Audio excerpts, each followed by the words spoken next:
Welcome back, everyone. I know that it's been a while since I have been on the history side of the channel here, but I am ready to get back into the founding of our nation and its Christian roots. However, the next episode, I want to do an autopsy on the Democrat Party and why Kamala, whatever, I don't care how you pronounce her name, on why she lost. And by the way, I am very thankful for that. But now is not the time. It is time to turn our attention toward Pennsylvania and William Penn and its founding. William Penn, not to be confused with the Quaker Oats guy, was born in London in 1644. William was the son of Sir Admiral William Penn and had acquired a classical education at Chigwell. There, he was exposed to the Puritan influence, but never really fully embraced their doctrine. His father and family were all part of the Anglican Church. Keep in mind that this is the same church that was founded by Henry VIII so that he could divorce Catherine of Aragon and marry Anne Boleyn. This is the same church that later Charles I would wield against the nonconformist separatists, which would flee to the New World and start the colonies of the United States. His family, being a part of that church, meant that they conformed to the crown and to the church. Once his Anglican father suffered a defeat in the West Indies in 1655, he packed up his family, along with young William Penn, and moved to Ireland, where the young Penn was introduced to Thomas Lowe, who was a Quaker. Now, Thomas Lowe had a great impact on William Penn, and by 1660, when Penn had entered Oxford College at the age of 16, he slowly began to embrace the Quaker doctrine.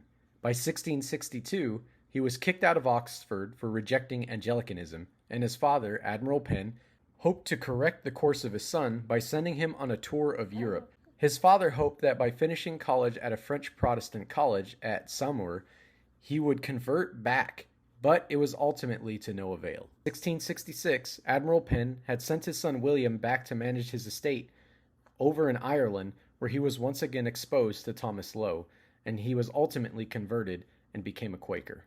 His religious beliefs were distressing to his father, to say the least. At the age of 22, he had fully converted to Quakerism, and in 1668, 2 years after his conversion, he would be imprisoned, up to a total of 4 times for his religious beliefs. He wrote many books and pamphlets, some from the comfort of his own home, and some from his prison cell. He wrote The Truth Exalted in 1668, which was an apologetic book for Quakerism while attacking the Catholic, Anglican, and other doctrines. His most renowned book, No Cross, No Crown, was written in 1669 while he was in prison in London. He also wrote on the theory of religious toleration in his book, The Great Case of Liberty of Conscience, once more debated and defended in 1670. Quakers had some bizarre beliefs. They conformed to following your, quote, inner light, and they refused to bow or to take off their hats to any man.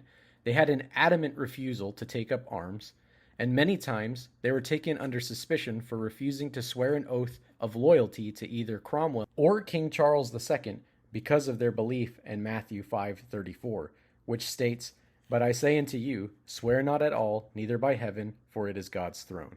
The Quakers rejected any type of extravagance, most preferring to live quiet, simple, and moral lives. It was ultimately through these 4 imprisonments where William Penn would learn and yearn for religious toleration and freedom. By 1670, Admiral Penn, his father, had reconciled with his son William. He would die, grant William all his estates in England and Ireland, and by this point in English history, Oliver Cromwell had already died, his son had abdicated the Lord Protector role, and the Parliament had invited the exiled Charles II to come back home and become the King of England. During these next few years, Penn would marry, have children, and because of his status as a massive landowner, and because of his late father, who was an admiral, Penn would now be able to frequent the court of Charles II and would become friends with his brother, the Duke of York, who would later become King James II. From the years of 1671 through 1677, he was busy visiting the court of King Charles II, as well as preaching Quakerism in Holland and North Germany. Back in England, William was disheartened by how King Charles II was ruling without a parliament, and began to set his sights on the New World. Sometime between 1677 and 1681, the dates are really unclear about this, but Sometime in between those years, he and 11 other Quakers had purchased East New Jersey from the widow of Sir John Carteret. There in East New Jersey, 200 new settlers from Europe would arrive and found the town of Burlington. Penn was indirectly involved in the planting of the new colony, but at this point, he remained in England and began drafting the Charter of Liberties. King Charles II had owed William Penn's father, Sir Admiral Penn, a large sum of money, £16,000 to be exact. So instead of paying that money that he owed to the Penn estate, he opted to give William Penn the land west of the Delaware River, which would be named Sylvania, which is Latin for woods. But Charles II would rename the vast area Pennsylvania in honor of the late admiral. Because this was a cancellation of a debt for the king to a family who he owed greatly, Pennsylvania was in a unique position to experiment with a government style that was going to be unique to Pennsylvania and Pennsylvania alone. All authority was granted to William Penn to govern as he pleased, and was only subject to the king.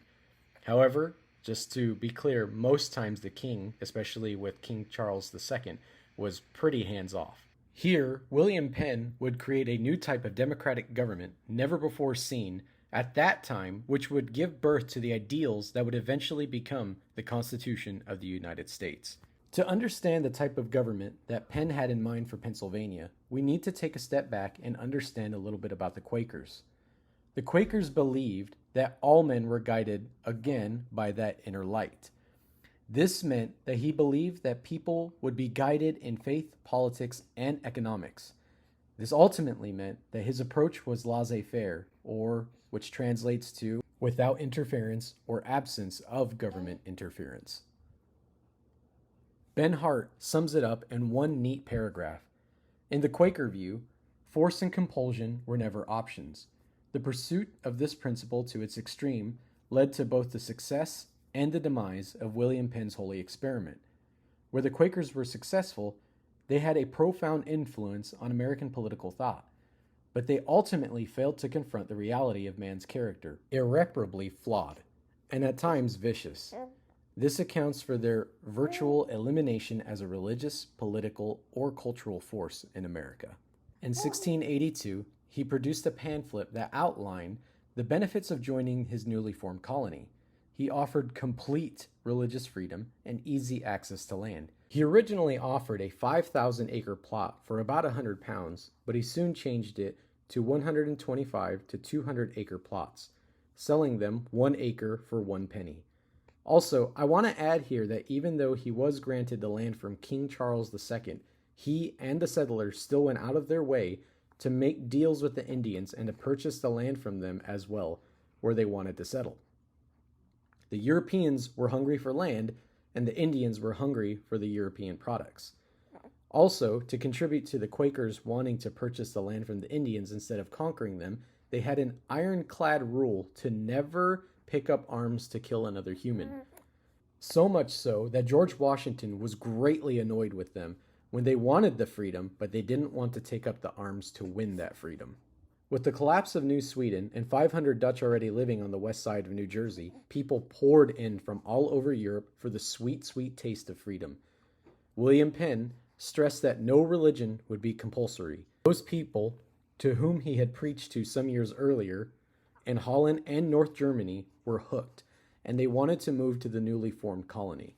German Quakers, Lutherans, Huguenots, Mennonites, and Catholics all swarmed to Pennsylvania. In 1681, the first year of existence alone, 3,000 people had moved there. By 1684, 2,500 people lived in Philadelphia alone. By 1689, the population of Pennsylvania had ballooned to 12,000. This is an unprecedented growth rate.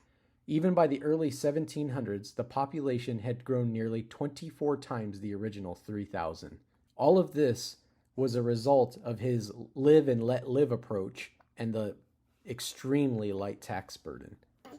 The Quaker-dominated council voted down any tax increases, and they rarely ever met. They would meet months and sometimes years apart. The minimal taxes for England were supposed to be collected and sent back to England, but because of their laissez-faire style of rule, hardly any taxes were collected. This greatly annoyed King William III and Mary II, who were threatening to revoke the charter granted to Pennsylvania. William Penn's personally selected deputy governor had a hard time collecting taxes from the people, or even to bring about some type of organization, so much so that he wrote in a letter to Penn, "These people have not the principles of government amongst them." Eventually, they did revoke the charter, but Penn went to the king and promised to levy taxes, support King William's war against the French, raise a militia, and obey the Navigation Acts. In return, King William granted him the charter once again in 1694, though no militia was ever raised because of the refusal of the Quakers. By 1700, Philadelphia had outstripped New York as a cultural center and was even challenging the likes of Boston for the top spot, all in less than 20 years of existence. By 1701, William Penn had to sail home to England to take care of his financial problems. His financial advisor, Philip Ford, had been cheating him out of thousands of pounds. Due to this problem, he was in litigation for nearly a decade. By 1712, Penn had suffered a stroke and was unable to take care of himself or even speak, and by 1718, he passed away penniless. On November 28, 1984, President Ronald Reagan, with an act of Congress, made William Penn and his second wife Hannah to be honorary citizens of the United States, and the state of Pennsylvania also granted them honorary citizenship. Despite the fact that Pennsylvania, under the non-rule of the Quakers, was a great success in terms of economic progress, number of settlers, and cultural advancement, King William grew peeved at Pennsylvania's state of anarchy, its refusal to abide by the Navigation Acts, and its total uselessness as a fighting force against the French incursions in the West. He revoked William Penn's proprietary ownership and made Pennsylvania a crown colony over the Quaker leadership's bitter objections. The king, however, restored Penn's charter in 1694 after Penn promised to levy taxes, support William's war against the French, raise a militia, and obey the Navigation Acts. James Logan, in a letter to Penn, foresaw the pacifism of the Quakers was raising serious moral problems, especially when the Indians began routinely slaughtering settlers on Pennsylvania's western front. This is a picture of the culture in Pennsylvania. They hated the crown and its overbearing rule. They hated the taxes and thought that the attacks from the Indians were an abomination even after they purchased the land from them, but they still refused to fight them.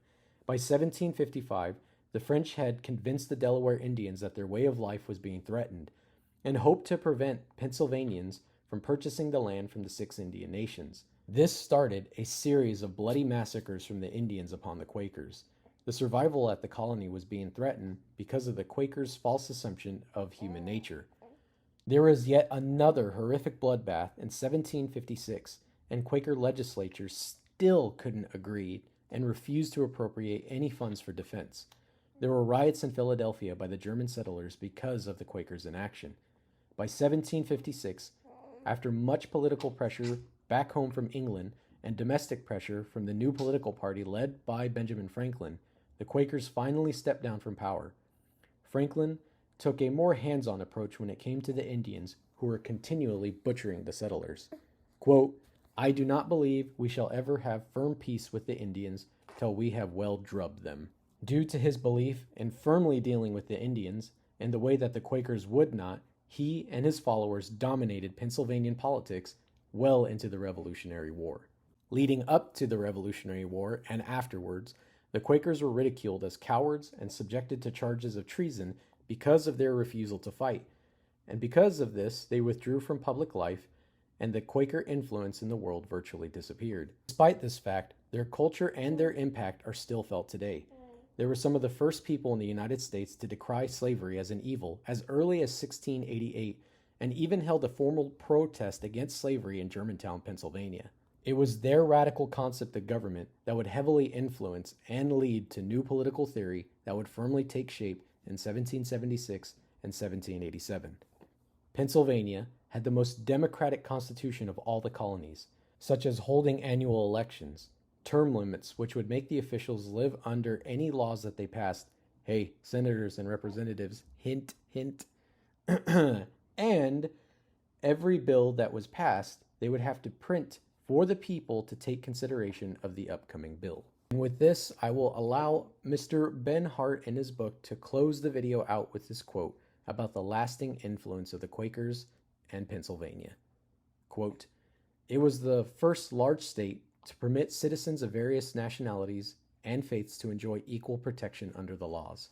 The success of Penn's colony greatly interested classical liberal philosophers of the 18th and 19th centuries: Mill, Hume, Adam Smith, Madison, Hamilton, and Jefferson. It had proved under real-life conditions that society could go a long way towards laissez-faire before conditions began to decay into anarchy.